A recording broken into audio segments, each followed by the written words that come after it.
We now welcome General Eyre and Chief Warrant Officer McCann. Last week was another public relations fiasco for the senior leadership of the Canadian Armed Forces, known as the CAF.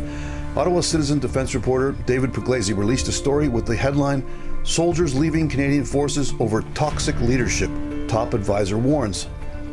The Citizen article was based upon video footage of an April 23 virtual town hall hosted by Chief of Defense Staff General Wayne Eyre.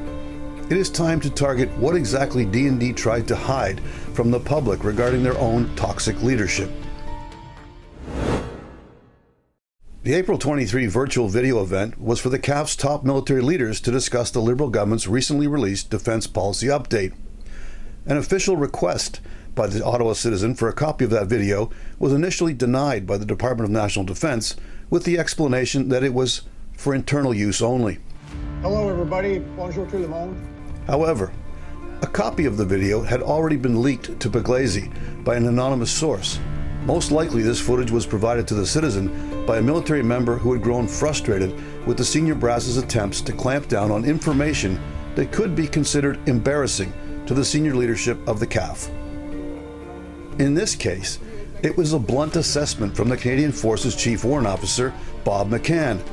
In addressing the current crisis in retention of trained personnel, McCann downplayed the notion that members were fed up simply with their constant postings.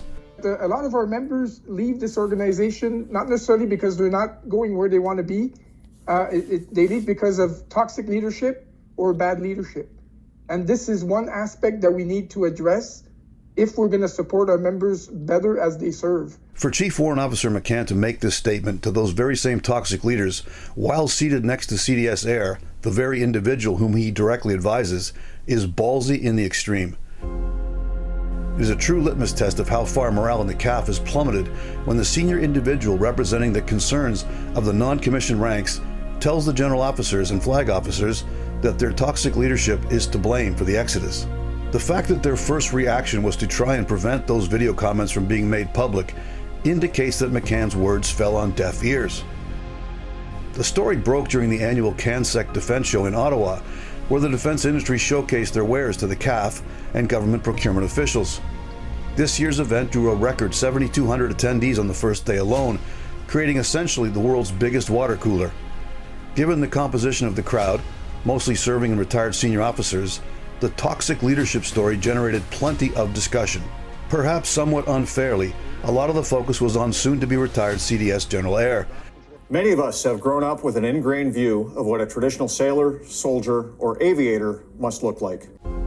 It was on his watch that the CAF announced the relaxing of dress and deportment standards, which now allow for any and all hairstyles, piercings, and tattoos. Uniforms are still worn, but members can now choose the gender-specific clothing which they wear. For many of the retired officers now employed in the defense industry, this year's CanSec show was the first time they witnessed what those changed standards have produced in terms of the appearance of currently serving members. Needless to say, there were a lot of gobsmacked Colonel Blimps tut-tutting and bemoaning the fact that the CAF has gone to hell in a handbasket. What was most often discussed was the fact that none of the dress and deportment changes were actually necessary. The claim by Eyre was that it was necessary to attract sufficient recruits due to the existential personnel shortage. However, recent media reports highlighted the fact that last year alone, 71,000 people applied to join the CAF, but only 4,100 were administratively processed. We still have a great deal more work to do to speed up our onboarding processes. I think we should only be limited by how many people we can train, not how quickly we can get them in the door. So we just got to do better, and we're going to do better. In other words, General Eyre lowered the CAF standards to fix a problem that did not exist. That will be his legacy.